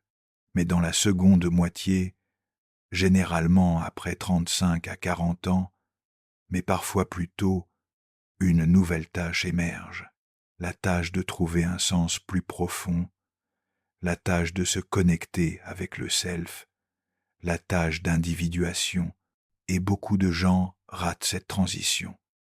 Ils continuent à vivre selon les valeurs de la première moitié de la vie: succès, accumulation, statut, même quand ces choses ne les nourrissent plus. C'est pourquoi tant de personnes font des crises de milieu de vie. Ce n'est pas une pathologie, c'est l'âme qui crie. Il est temps de trouver un sens plus profond, mais notre culture ne nous prépare pas à ça. Elle nous dit de continuer à grimper, à accumuler, à réussir. Elle ne nous dit pas d'aller vers l'intérieur, de confronter nos ombres, de chercher un sens authentique. Alors les gens se sentent perdus, vides. Ils pensent que quelque chose ne va pas avec eux, mais il n'y a rien qui ne va pas. C'est juste que le sens de la première moitié de la vie ne fonctionne plus pour la seconde moitié. Tu as besoin d'un nouveau sens, un sens plus profond, un sens qui vient de l'intérieur, pas de l'extérieur. Maintenant, laisse-moi te poser une question, et j'ai besoin que tu sois vraiment honnête avec toi-même. Vis-tu avec sens, ou vis-tu par habitude? Est-ce que ta vie a une direction qui vient de ton centre le plus profond, ou est-ce que tu suis simplement le script que la société t'a donné? Est-ce que tu te lèves chaque jour avec un sentiment de but, ou est-ce que tu vis en mode automatique, juste pour passer le temps jusqu'à la prochaine distraction? Sois honnête, parce que si tu vis sans sens, tu le sais. Au fond, tu le sais. Il y a un vide, une vacuité, une sensation que quelque chose manque, et aucune quantité de succès, de plaisir, de distraction ne va combler ce vide. Seul le sens peut le combler. Alors être qu'il est temps d'arrêter de fuir la question, être qu'il est temps d'entrer dans la confrontation avec le sens, et je te préviens, ce n'est pas confortable. Ça va remettre en question tout ce que tu pensais savoir. Ça va te forcer à examiner des parties de ta vie que tu préférerais ignorer. Mais de l'autre côté de cette confrontation, il y a la possibilité de vivre vraiment. Pas juste exister, pas juste survivre, mais vivre avec un sens profond qui vient de ton âme. Et ça change tout. Chapitre 9. Le livre rouge, la descente dans les profondeurs. Il y a un livre que Jung a écrit, mais qu'il n'a jamais publié de son vivant. Un livre tellement personnel, tellement étrange, tellement profond qu'il l'a gardé caché pendant des décennies. Le livre rouge, un manuscrit massif, écrit à la main, en calligraphie gothique, illuminé avec des peintures mystiques vibrantes. Un voyage psychédélique dans l'inconscient avant que le mot psychédélique existe. Ce livre documente peut être la période la plus cruciale de la vie de Jung, sa confrontation avec l'inconscient entre 1913 et 1930. C'était une période où Jung a littéralement plongé dans la folie, où il a dialogué avec des figures intérieures, où il a eu des visions terrifiantes, où il ne savait plus s'il était psychiatre étudiant les profondeurs psychiques ou un patient perdant sa raison, et pourtant, c'est de cette descente que toute sa psychologie est née. Tout ce que Jung a enseigné par la suite, les archétypes, l'individuation, le self, l'ombre, l'inconscient collectif, tout est venu de ce voyage dans les profondeurs. Alors que s'est-il passé? En 1913, Jung avait 38 ans. Il était au sommet de sa carrière. Il avait été l'héritier apparent de Freud. Il avait une réputation internationale. Il avait une famille, une vie stable et respectable. Puis tout s'est effondré. Sa relation avec Freud s'est désintégrée dans une rupture amère. Il a perdu son mentor. Il a perdu sa communauté intellectuelle. Il a perdu son sens de direction. Et quelque chose de plus profond a commencé à remuer en lui. Des images, des visions, des rêves terrifiants. Il a rêvé d'un déluge qui détruisait toute l'Europe. Il a rêvé de rivières de sang, de morts massives. Au début, il a pensé qu'il devenait fou, qu'il avait une maladie mentale. Puis la Première Guerre mondiale a éclaté, et ses visions sont devenues réalité. L'Europe s'est noyée dans le sang, et Jung a compris, ce n'étaient pas ses visions personnelles, c'étaient des visions de l'inconscient collectif, des présages de quelque chose de terrible qui allait arriver à l'humanité entière. Il a alors pris une décision extraordinaire, une décision que presque aucun psychiatre n'oserait prendre.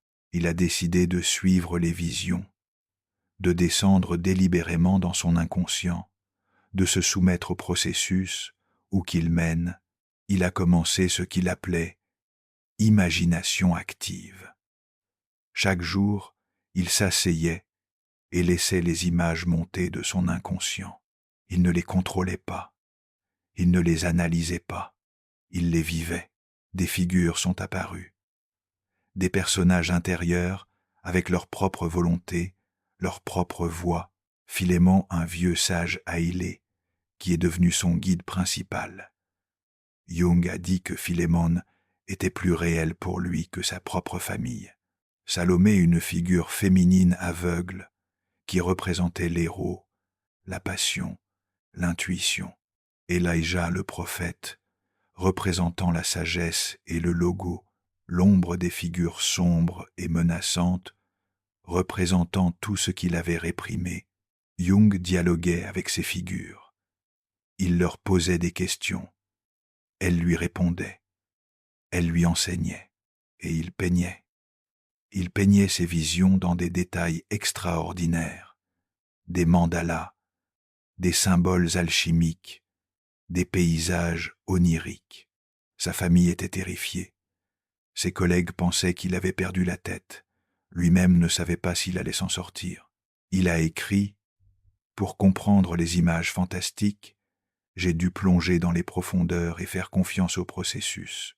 C'était une descente aux enfers, une mort psychologique, une dissolution de tout ce qu'il pensait être. Mais c'était aussi une initiation, une transformation, une renaissance. Lentement, au fil des années, Jung a trouvé un équilibre. Il a appris à naviguer entre les deux mondes, le monde extérieur de la réalité quotidienne et le monde intérieur des profondeurs psychiques. Il a appris que ces figures intérieures n'étaient pas juste des hallucinations, c'étaient des aspects autonomes de la psyché, des archétypes, des parties du self, et en dialoguant avec elles, en les intégrant, il est devenu plus entier. Le livre rouge était son témoignage de ce voyage, son carte du territoire intérieur, son message dans une bouteille pour les générations futures, mais il ne l'a jamais publié. Pourquoi? Peut-être parce que c'était trop personnel, trop mystique pour le monde rationnel de la psychiatrie, trop dangereux pour ceux qui ne sont pas prêts. Jung savait que ce voyage, cette descente dans l'inconscient, n'est pas pour tout le monde. Ça peut être dangereux, ça peut te briser si tu n'es pas préparé. Il a dit, « Celui qui regarde dans l'eau voit d'abord sa propre image, mais celui qui va vers lui-même risque de se rencontrer lui-même. Le miroir ne flatte pas, il montre fidèlement ce qui regarde en lui. » C'est l'avertissement. La descente dans l'inconscient est une confrontation avec soi-même, avec tout ce que tu as évité, tout ce que tu as nié, tout ce que tu as réprimé.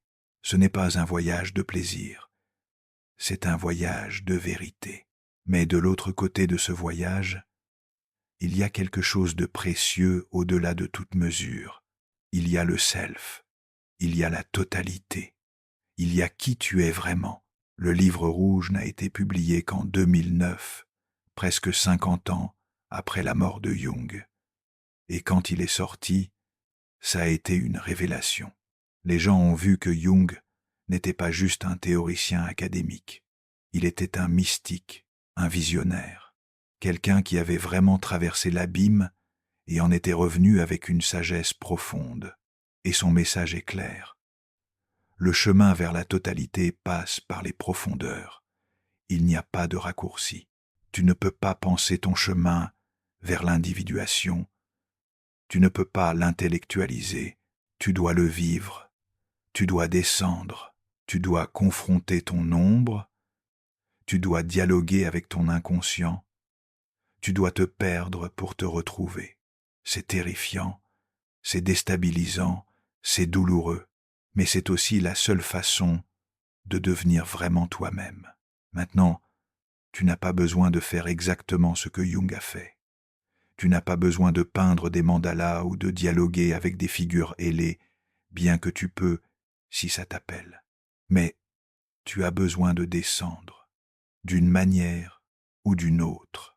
Tu dois aller vers les parties de toi que tu évites, les blessures que tu n'as jamais guéries, les ombres que tu n'as jamais affrontées, les vérités que tu n'as jamais reconnues. C'est là, dans ces profondeurs, que le vrai changement se produit, pas à la surface, pas dans les affirmations positives ou la pensée positive, mais dans les profondeurs sombres où réside la vérité. Jung l'a fait. Il a montré le chemin. Pas pour que tu copies exactement son chemin, mais pour que tu trouves le courage de faire le tien. Le livre rouge est son cadeau à l'humanité, une carte du territoire intérieur, une preuve qu'on peut descendre aux enfers et en revenir transformé. Mais tu dois faire le voyage toi-même. Personne ne peut le faire pour toi. Alors la question est, Es-tu prêt pour la descente? Épilogue.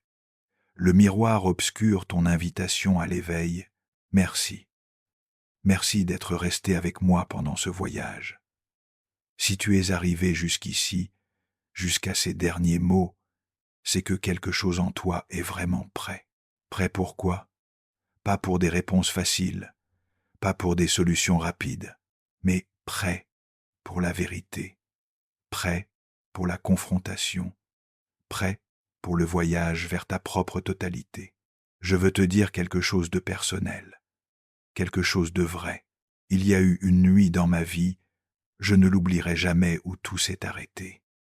J'étais debout à ma fenêtre, regardant la ville qui dormait sous un ciel sans étoiles. Et quelque chose en moi s'est brisé.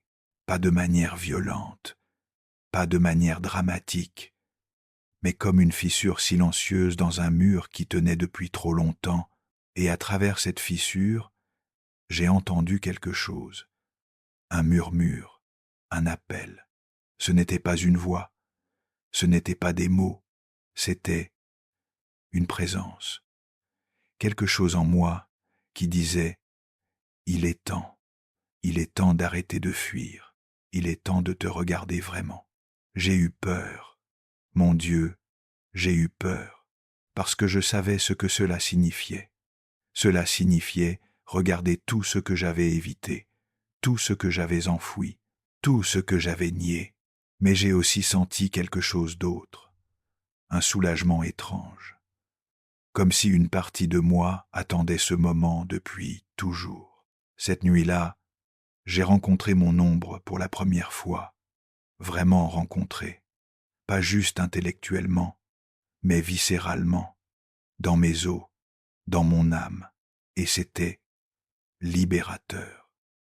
D'une manière que je ne peux pas vraiment expliquer avec des mots, je ne suis pas devenu meilleur, je ne suis pas devenu plus spirituel ou plus éclairé, mais je suis devenu plus réel, plus entier, plus moi. Et c'est ce que Jung essayait de nous dire toute sa vie. Ce n'est pas de devenir meilleur, c'est de devenir entier, c'est de permettre à la vie de te vivre complètement, sans résistance, sans évasion, sans mensonge. Maintenant tu as le choix, le même choix que j'ai eu cette nuit-là, le même choix que Jung a eu quand il a décidé de plonger dans son inconscient. Tu peux fermer cette vidéo et retourner à ta vie normale, retourner aux distractions, retourner aux mensonges confortables, retourner au sommeil. Il n'y a aucune honte à ça. Sérieusement, l'éveil n'est pas pour tout le monde, et ce n'est pas un jugement moral. C'est juste un fait, où tu peux répondre à l'appel, tu peux commencer le voyage vers ta propre totalité, vers ton propre éveil, vers la vérité de qui tu es vraiment sous tous les masques. Ce ne sera pas facile. En fait, ça sera probablement la chose la plus difficile que tu feras jamais. Ça va te briser, ça va te transformer, ça va te forcer à lâcher tout ce à quoi tu t'accroches. Mais de l'autre côté, il y a toi, le vrai toi, celui qui a toujours été là, attendant d'être découvert. Si ce que tu as entendu aujourd'hui a touché quelque chose en toi, même si c'est inconfortable, même si c'est dérangeant, même si ça fait peur, alors laisse un like sur cette vidéo, pas pour moi, pas pour l'algorithme, mais comme un signal à toi-même que tu as entendu l'appel, que tu es prêt à répondre. Et si tu sens que le moment est venu de prendre un tournant intérieur, de reprendre vraiment le contrôle de ton esprit, de commencer le processus d'individuation de manière structurée, clique sur le lien dans la description ou dans le premier commentaire épinglé. Là, tu vas comprendre exactement comment ce processus fonctionne, comment reprogrammer tes patterns mentaux, comment intégrer ton ombre, comment devenir entier. C'est basé sur la psychologie jungienne, sur la science cognitive, sur des pratiques qui ont aidé des milliers de personnes à transformer leur vie. Abonne-toi à cette chaîne, parce que cette conversation doit continuer. parce que ce que nous explorons ici n'est pas du contenu de divertissement. C'est une exploration sérieuse de la psyché humaine, de la conscience, de ce que signifie être vraiment vivant. Et nous sommes juste au début. Il y a tellement plus à explorer, tellement plus à découvrir, tellement plus de profondeur à sonder. Commente ci-dessous. Dis-moi, quelle partie de ton histoire es-tu prêt à réécrire? Quel aspect de ton ombre es-tu prêt à confronter? Où es-tu dans ton voyage d'individuation? Je vais lire chaque commentaire, attentivement, parce que cet espace n'est pas juste pour consommer du contenu, c'est pour créer une communauté de gens qui sont fatigués de vivre à la surface, qui veulent plonger profond, qui ont le courage de se regarder vraiment. Et maintenant, tu vois ces 2 vidéos qui apparaissent à l'écran. Elles ne sont pas là par hasard.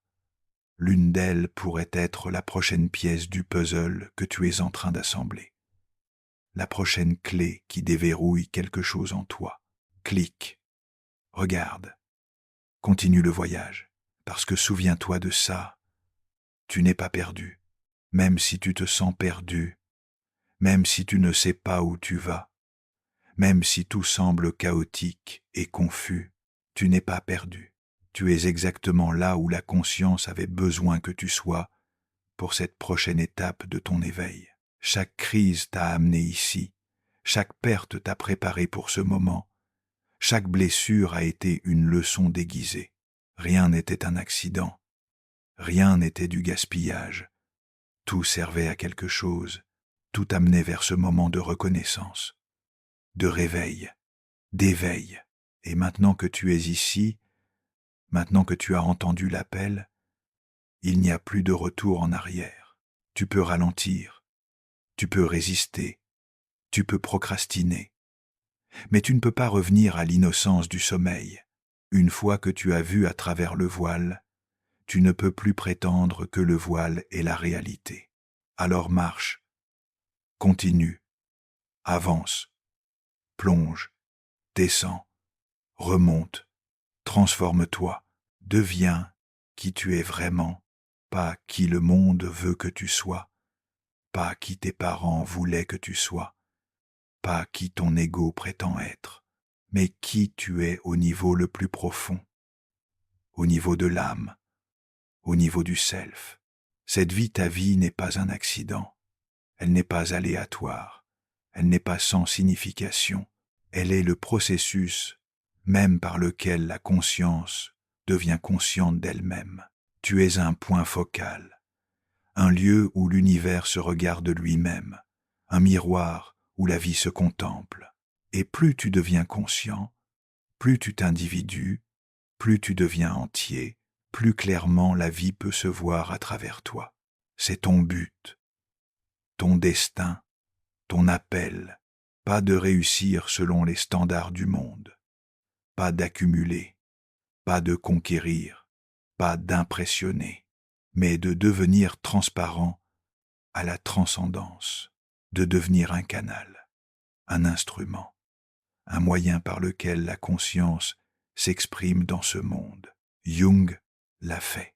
Il a montré que c'est possible. Il a cartographié le territoire. Il a laissé des indications. Maintenant, c'est à toi, ton voyage, ta descente, ton éveil, ta transformation. Personne ne peut le faire pour toi. Personne ne devrait essayer. Mais tu n'es pas seul. Tu n'as jamais été seul. Il y a quelque chose en toi qui sait exactement où aller, qui connaît le chemin, qui t'a toujours guidé, même quand tu ne l'écoutais pas. Écoute-le maintenant. Écoute ce murmure dans ton âme. Écoute cet appel qui ne cesse jamais. Écoute cette voix qui dit « Viens, descends, deviens ». C'est l'appel du self, l'appel de ta propre totalité, l'appel de qui tu es vraiment. Réponds-y. Ne laisse pas la peur te retenir. Ne laisse pas le doute te paralyser. Ne laisse pas les opinions des autres te détourner. Réponds à l'appel, parce qu'au final, à la fin de ta vie, quand tout le bruit s'arrête et que tu es seul avec toi-même pour la dernière fois, tu ne regretteras pas d'avoir répondu. Tu regretteras seulement si tu n'as pas répondu. Alors maintenant, là, en ce moment, vis, mais vis vraiment, vis avec conscience, vis avec authenticité, vis avec courage, vis depuis ton centre, vis depuis ton self, vis depuis la vérité. Ne te contente pas d'exister. Vis, c'est ton invitation, ton appel, ta destinée, le miroir obscur de l'âme t'attend, prêt à te montrer qui tu es vraiment. Osais-tu regarder